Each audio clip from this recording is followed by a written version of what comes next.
So the research today is really important because we know the victim survivor voice is critical in terms of helping us to understand the dynamics of domestic sexual and gender-based violence.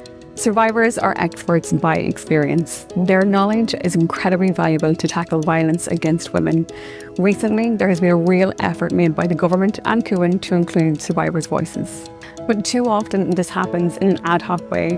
There has been huge resistance to engaging with survivors, not by, specialist services, but by the state, by legal authorities, by the court system. Migrant women are not hard to reach. They are excluded by the systems that we have in place and the services. Stigma is something that consistently affects them. So I think anti-stigma training would kind of challenge how we see women who use drugs and alcohol would be a big step towards kind of breaking down some of those barriers. It also calls for a survivor-led council to advise government. It is really crucial that this council is established through an open call.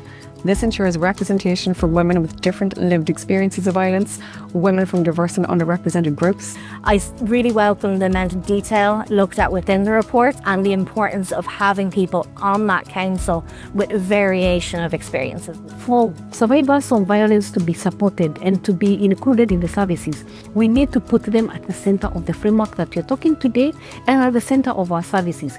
For a lot of survivors, it's important to have that independent, autonomous space that is survivor-led.